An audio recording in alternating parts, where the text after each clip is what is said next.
The following podcast is a Dear Media production. So did you care about like movies and Yeah. celebrities and entertainment? Like that was of interest to you? I mean, I found that world fascinating because, again, being from a small town in North Carolina, suddenly I'm interviewing Julie Andrews or Tom Hanks. yeah. You know, Did it feel like I should be on the other side of the phone call? I mean, I think I definitely was like, I hope to one day, especially when I would visit sets. Yeah. I would be like, oh man, this would be so cool to get to do this. And I started taking improv classes at the Groundlings. So it was becoming more of a passion as I kept doing those classes. And you have to like get into the Groundlings, right? Yeah, well, you can't just start pick a with class. you start with the fun classes, then you have to audition. So I started with the fun classes and then kept moving my way up the ladder. But so many big like comedians went there. Like Yeah. who? Will Ferrell, Melissa McCarthy, Kristen Wiig, Lisa Kudrow. I mean, was SNL like a dream of yours? yeah, they flew me out 2 summers in a row to test on the stage. That whole,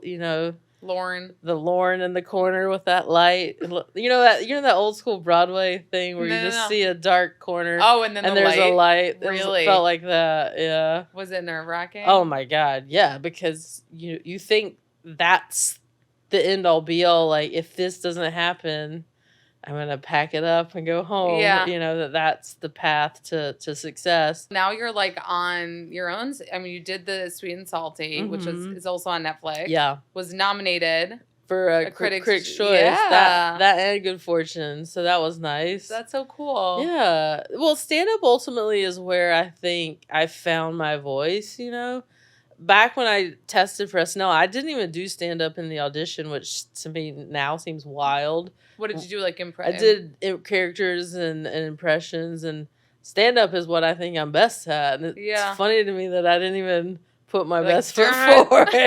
But I do think things happen for a reason, and you're meant to kind of do certain things, and for whatever reason that wasn't meant to be. And I ended up 6 months after my second audition, that's when I got Chelsea Lately. You wrote for it. I started as a writer. I submitted a package, which in hindsight is hilarious because I was writing jokes Chelsea would never say in a million years. Like what? I think I did like a Harry Potter joke.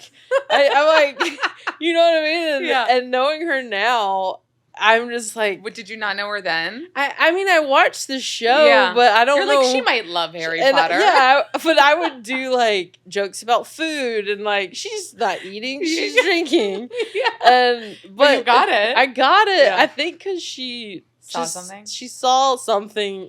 And I think she saw the opportunity to dress me up in tiny outfits. What year was that? That would have been 2011. Wow. January of I had interviewed the late 2010. And it really was one of those meant to be things, I feel like, because I was broke. I had been a journalist for 7 years, but the newspaper business was, not thriving. Yeah. And they had to lay me off because there just wasn't enough income. And so I took that year. I was like, I'm gonna put everything into this business and try to make it. And was broke. I mean, I did not know how I was gonna pay my rent in January. And I kind of had this come to Jesus moment on New Year's with my friends where I said, I just laid it all out. Like, I'm broke.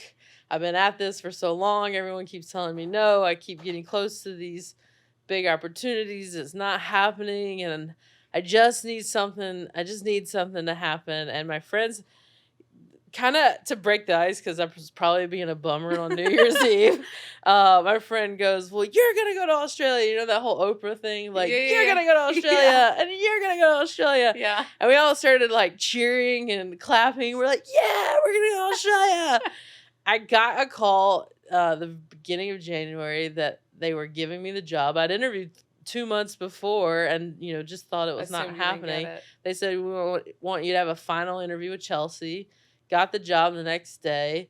My first day at work, this is, a couple weeks after New Year's, they were like, how was your first day? This is amazing. And they go, oh, by the way, in May, we're going to go film in Australia for a week, and you're going to come. And I was like, I am going to my Australia. God. Yeah. Oh my So God. it was a real, like, pinch me kind of moment. You got the Mindy Project At post Chelsea lately. till 2015. Yeah. So Chelsea ended in 2014. I actually left the show as a writer that year, or before the show ended, to pursue acting. I did a pilot with Tina Fey that was so funny, but it was supposed to get picked up, didn't.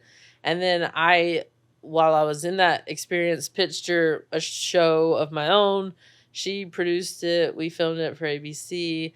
It was like so amazing, so cool. Annie Potts played my mom. I played a version of myself, but it didn't get picked up, and I was so bummed. Yeah. But a writer for the Mindy Project, she recommended me to Mindy. She was like, I just did punch-ups on this pilot. This girl's really funny. Yeah. And it was supposed to be a three episode guest star.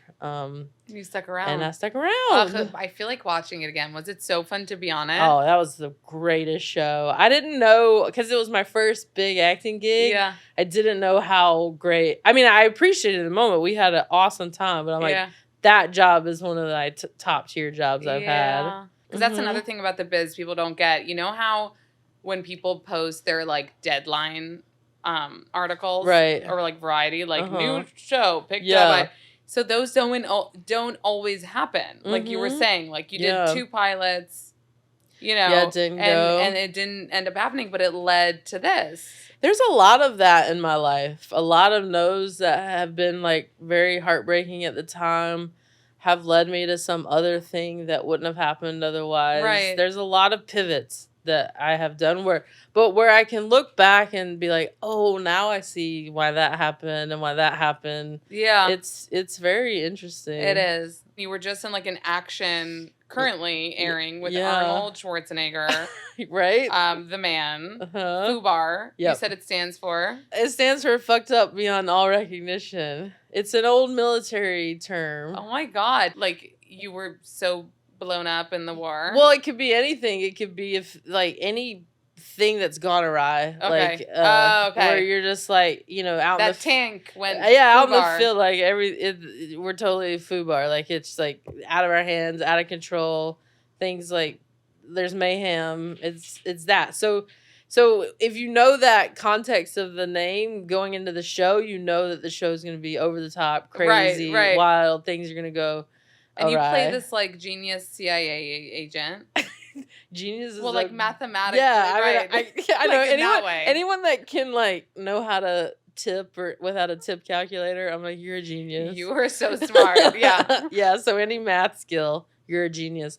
I'm not a math person in real life, so it's fun to pretend. Yeah. Yeah. I mean, they offered me this gig, and I honestly thought I would be the person in the van giving coordinates. Drinking a Slurpee, just being like, that's what's up, guys. Good luck. And they're like, no, you're gonna be a CIA agent. You're in the action. I'm in the action. Which once I like realized that they were wanting that, I was like, oh my God, I want that. Yeah. And so the action part was my favorite. Because they probably saw something in you.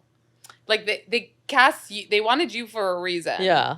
For it to be a little bit funny. Yeah, I was definitely assigned the comedic part. Yeah. The like levity and the one-liners. I had a lot of that. And then they let me, because our creator Nick Santora was had watched my work, he was like, I know you're a writer and I know, you know, what you do. So I want you to take what we've written and run with it and just add. So you ad-libbed a lot? Yeah. That's so cool. Yeah. So was it fun working with Arnold? It was really cool. I had never met him before. I didn't know what to expect. I mean, he's been... How old is he? 100? No! How old is he? 70... early 70s? Oh, really? Yeah. Damn. I want to tell you. He's got giant guns still. When we met, he knew I was a stand-up, and he just sort of... We cut the formalities, you know? We just started joking with each other, and he was telling me stories about Milton Berle, and then I would like every day try to make him laugh. I would do his one-liners to him. I'd be like, Arnold, let's go. Get to the chopper. Come on. What are you doing? And he'd shake his head. Did you ever in your wildest dreams think you would be working with Arnold Schwarzenegger? Never in a million years, because he was the physical fitness ambassador. Literally. Not to date myself. Yeah. But back for whatever president back in the day. And so they would roll out those big old TVs into the like gym and put in a video, and he'd be like, "Hey, I'm Arnold Schwarzenegger. And kids, it's very important to work out. You're going to have to eat your vegetables. We're going to work out. Get ready. Let's go." And so I was like 10 years old, like doing jazzercise with Arnold.